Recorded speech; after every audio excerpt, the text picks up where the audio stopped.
بسم الله الرحمن الرحيم وبه نستعين ثم الصلاة والسلام على سيدنا ونبينا أبي القاسم المصطفى محمد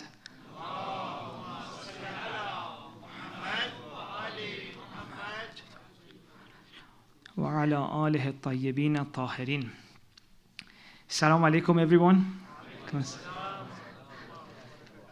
I hope you are all keeping well. Inshallah, for the next 5 nights, we will be together, and the talks are very much linked and related. So it would be nice if you, like tonight, it would be nice if you continue the rest of the nights. Inshallah, we're trying to achieve something together.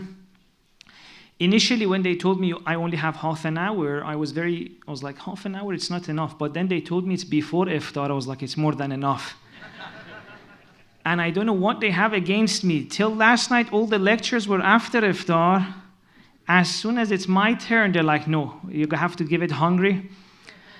And that's our test, inshallah. I hope I don't fall from the minbar. But inshallah, we'll manage together. Just don't sit close to here. I may fall at any point. Take care of yourself. But inshallah, we'll make it through this. Allahumma salli ala Muhammad wa ali Muhammad wa ajil farajahum. The topic for these few nights, inshallah, is going to be religion, a burden or a blessing. Initially, it may be a little bit weird. What do you mean, religion, a burden? Who let this shaykh in? But I want us to be a little bit honest with ourselves and see how are we actually feeling about religion? How are our children feeling about religion? How are we feeling about different actions that we have to do? And we're going to be talking about if it's really feeling like a blessing, all aspects of it, or is it that some parts of it are a little bit difficult to do, feels like a burden. One of the things these days of Ramadan I see a lot, people when iftar comes, they're like, come on, let's pray, get it out of the way so we can have iftar and relax. And then they're like, do you want to do Isha as well or just Maghrib? I don't know, what's your style, by the way, here? Do you do both Maghrib and Isha? Yeah. So some people are like, let's get Isha done as well. We don't want to think about it at the end of the night. We may forget. And these things may be small things that we say here and there, or let me finish the prayer so we don't have to think about it. But it's showing something. It's showing that a lot of us, we are doing this prayer just because we have to. Even if we think it's good, God has said, we may even fight with if someone stops praying, we're like, that's wrong, you have to start praying. But it's just because someone has told to. It's not like because we enjoy it, it's not like because we get energy from it. I'm not saying everyone, but many of us. And those who feel like they cannot get energy from their prayer, from reading the Quran, when they come to the others and say, you know what, I'm not really enjoying this, they're like, do it. You have to do it. God said so. And it's at this point that I'm saying, does the person really feel that this prayer is a blessing? This, for example, if she has to wear hijab, that this hijab is a blessing. If she reads to read the Quran, that it's a blessing.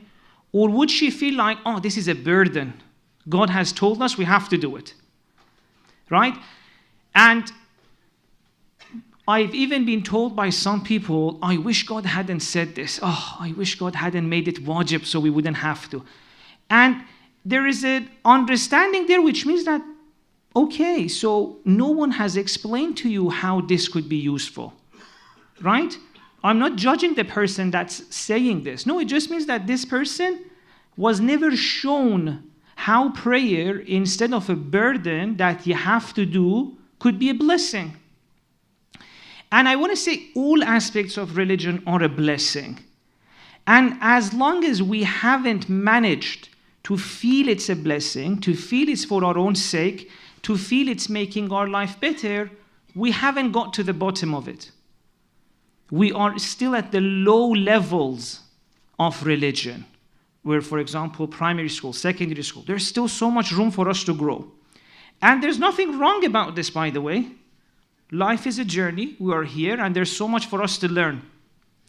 You must have all heard that famous hadiths. We have similar ones from both Imam Ali alayhi salam and Imam Hussein alayhi salam.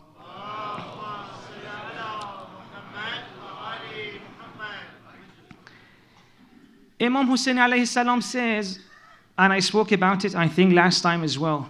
People, it's okay to worship God out of fear, for example, that if you don't, you may go to hell. It's okay, for example, to worship God because you want heaven. But it's even better if you worship God because you realize it's good for you. Imam Ali alayhi salam also says, that's the way I do it. I don't worship God because I have to, or otherwise I'll be thrown into hell, or I'm not worshiping God so they'll give me heaven. No, I'm worshiping God because I want to, because I know it's good for me. This is very important. Now, let me give you an example, because a lot of people may say, nah, why would we want to do that? They've told us if you don't pray, you'll go to hell. We'll do the prayer. They've told us if you, for example, read dua iftitah, we'll give you reward, we'll give you thawab, you'll go to heaven. We'll do it. Very simple transaction. We send God some dua iftitah, some Abu Hamd Somali or Themali, and God will give us reward. It's a lovely transaction. But I want you to see how this would feel from, like, when we do this. What is it actually like? Imagine if I came to talk to you tonight, and initially I was like, by the way, guys and brothers, sisters, I have no interest in talking to you. Imagine if I said that, God forbid. I have no interest in talking to you, but someone told me at the door, if I don't come and give a talk, they're going to hit me outside. Right? Just trying to get this done, get this over with, just so that the person outside doesn't hit me. How would you feel? Right? That is worshiping, praying out of fear of hell. Every time you go in your prayer, we're basically telling God, God, I have no interest in being here. This is no cool in any way. I'm just doing it because if I don't do it, there's going to be hell. That's how it feels. If we teach religion to our children this way, that pray or otherwise you'll go to hell, have this or do this or do this, or you're basically telling them, when you're going to God, don't care about your talking to God. No, doesn't matter. When you're reading dua iftitah, doesn't matter what you're saying. Just do it so that you don't go to hell. It's like me coming here telling you I have no interest talking to you. It's just that by talking to you, they're not going to hit me. Okay, that's khawfan min nar, which Imam Hussein said, guys, this is a level of worship. It's better than doing bad, but it's a very low level. Imam Ali said, guys, come higher. There are better levels. What is the next level? Worshipping because of reward. It's like, imagine, that's another way of it. I come here and say, again, I still have no interest in talking to anyone here. I'm just coming to talk to you because they told me if I do this, they're going to give me a box of Ferrero Rocher, which is what usually they give the sheikhs, right? Say, there is no point for me. I don't care what I'm saying. I don't know if I understand what I'm saying. I just have to fill this 30 minutes. And when I go out, they give me that box of Ferrero Rocher. How would you feel, honestly, if you really believe that's how I feel inside? Because that's not the case, right? I'm so excited to talk to you. I love you guys so much. But imagine if that's really how I felt. I have zero interest whether you understand what I'm saying or not, whether I understand what I'm saying or not. I'm just here for the chocolate. When we read dua iftitah just for the thawab, basically that's what we're doing with God. For example, we're reading, Allahumma inni aftatihu thana'a bihamdik. But inside we're like, I don't really care what this means because I'm going to get the thawab anyway, right? God is there with all of his greatness, with all of his beauty, with all of his patience. And we think, nah, the thawab, you know. God bless you, but no, I'm here for the thawab. You're not understanding it. It doesn't matter. It's for the thawab. I'll get the thawab. And again, I'm not judging. This is good. Imam Hussein is not saying this is bad. Imam Hussein is saying this is good, but there's more. Don't you want more? There's another way of doing the same thing. You read Dua Iftitah, you read the Quran, you do the prayer, but you gain more out of it. They're not saying to read it that way is bad. They're saying when you can gain more, why wouldn't you want to try it? And Imam Ali is saying, guys, that's what I'm doing. I'm worshiping God, I'm following religion because for me it's really amazing. I enjoy talking to God. In fact, in Dua Kumail that we all read, Imam Ali says, even if God sends me to hell, still I'll talk to God. Right? Don't we read that in Dua Kumail? Even if I'm in fire, I'll still talk to God because it's amazing. Because it's good. In the same way that if I come here and be like, you know what? I don't care about that box of Ferrero Rocher, as amazing as it is. No one's going to hit me outside if I don't talk to you, or even if they are. I'm here. I want to talk to you. I want us to have a connection. I want us to help each other remember God. I want us together help each other and follow the Ahl Bayt in a more real, practical way. Right? So, this is, I think, a key ingredient in the way we are following religion. And of course, that's totally fine. The Ahl Bayt, the reason Imam Hussein alayhi salam told us is not to judge us. They're telling us, so far, what you've achieved is amazing. Many people don't even do that.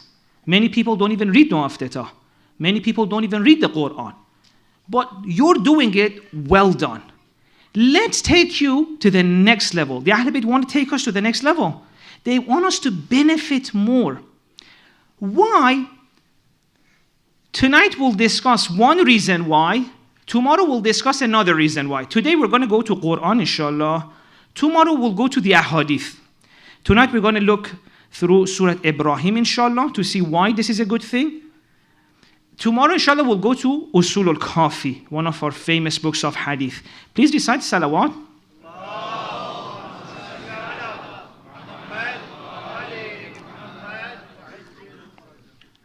Very good. We are so close to food, alhamdulillah. Okay. By the way, one of the things, inshallah, I'm trying to do in this series is that I want to make sure we are on the same page as we go on, because the discussion is going to continue for 5 nights, inshallah. Right? So one of the ways I want to make sure we do that, I don't want to, for example, carry on with the discussion where you still have questions in the first part. So every night, the first 5 to 10 minutes, I will try to answer questions. Not get the questions there, no. Send your questions to me at night. Tonight, after you heard this lecture, if you want, go at home, talk with your family about it, have a discussion.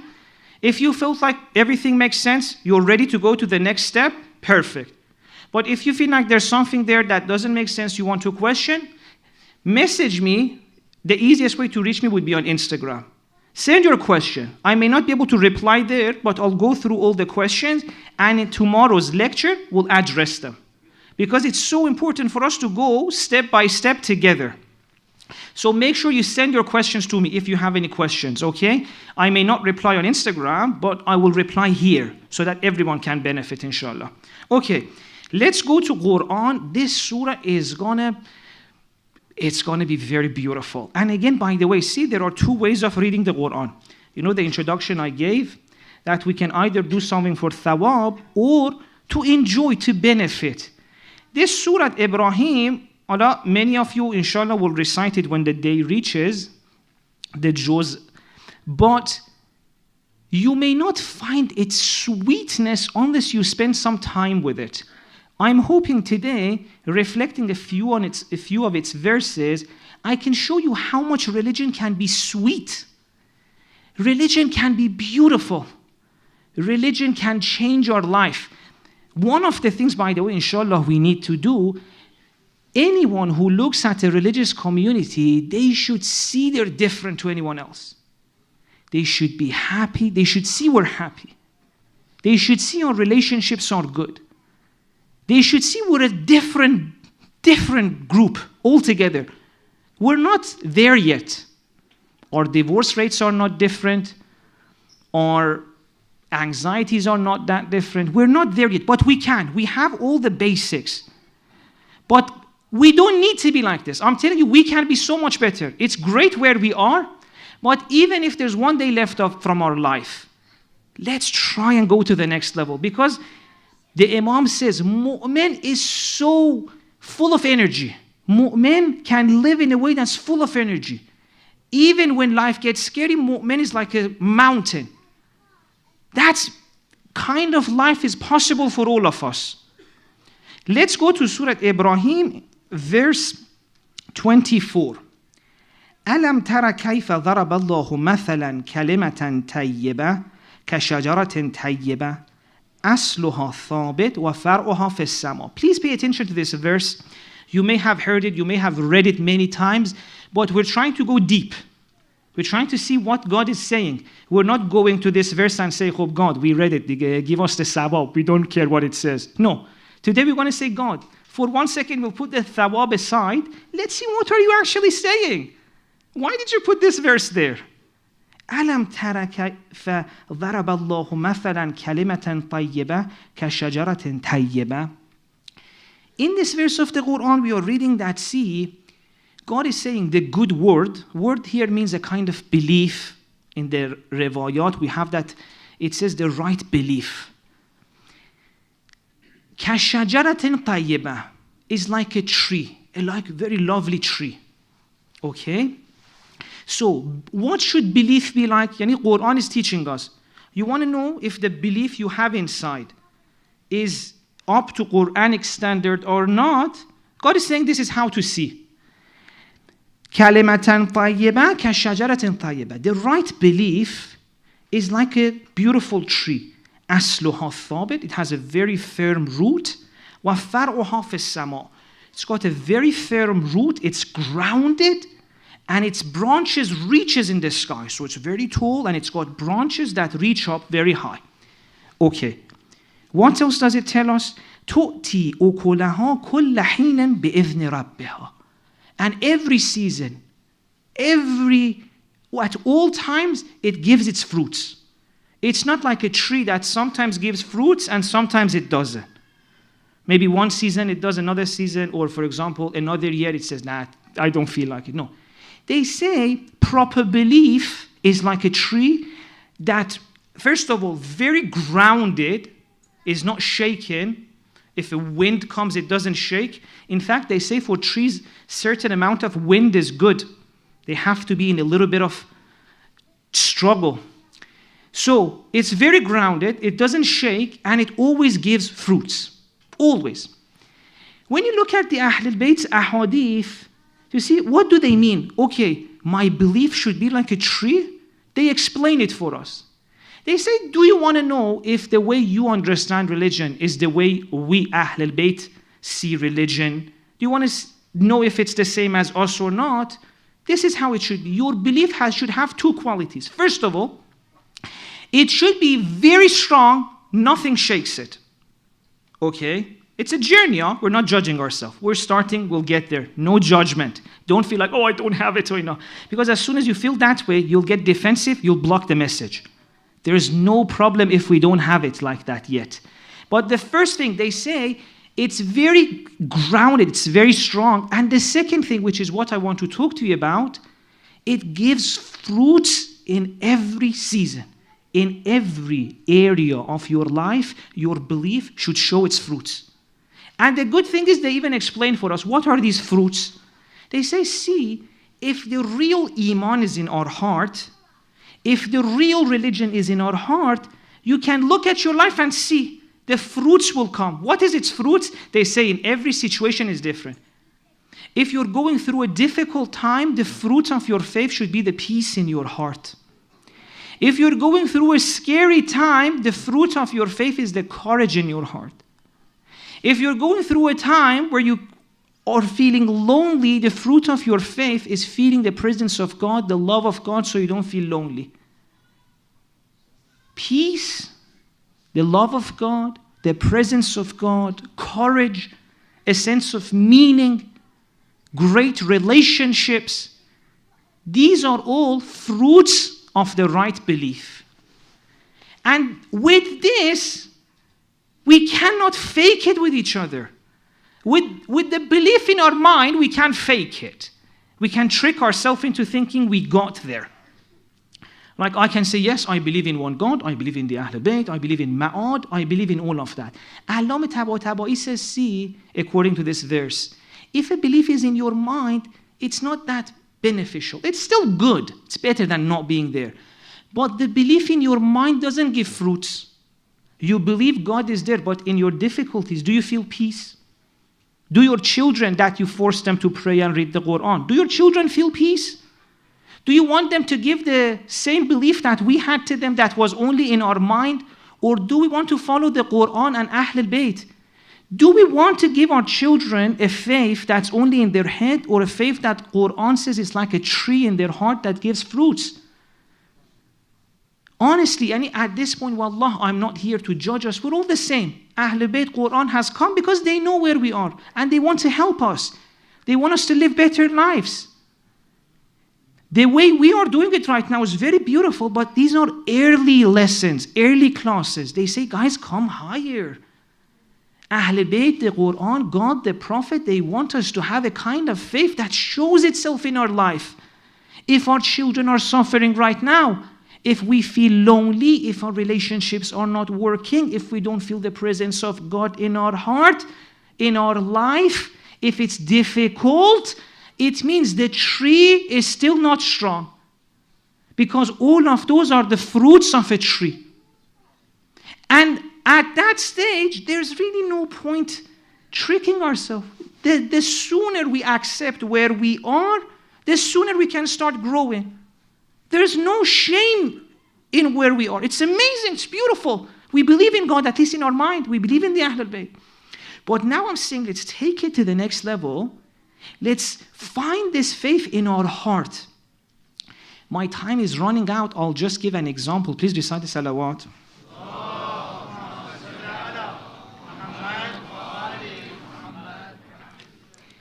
One of the mistakes we've done is that we thought the race is over when we had just started.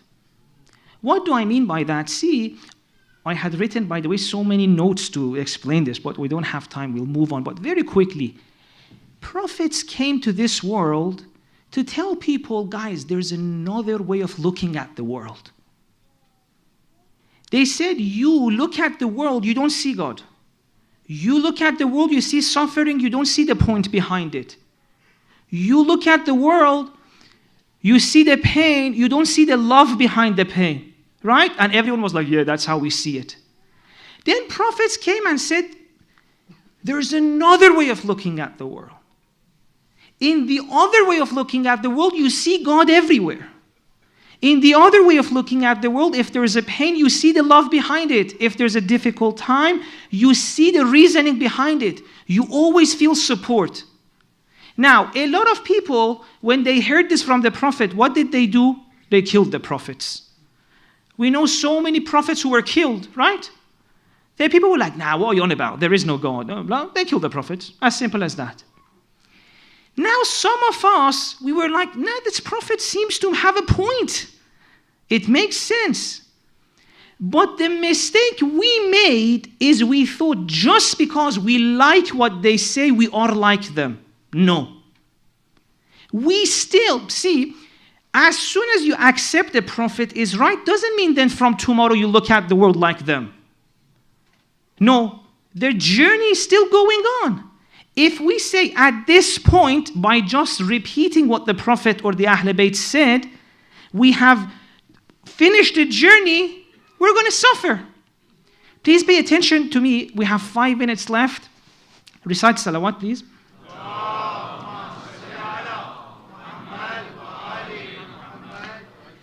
Let's go back to Surah Ibrahim. By the way, please tonight after you go home, talk about this with your family. We're going to continue this tomorrow. I'm trying to tell you that just because we know what the prophets say, and in our mind we agree with it, doesn't mean we are there. It reminds me of, you know, that there was that movie, this part of it was on Twitter, that's what I saw. I don't know about the rest of the movie, but there was this part of the movie, it was a race, and this guy was in a race, but he wasn't bothered to win the race in a just way, so he was shooting the other people. He shot a few people there, he shot a few people there, and still he wasn't bothered to go all the way in. So they brought the finishing line towards him. Instead of him going towards the finishing line, they brought the finishing line towards him. We have kind of done the same with religion.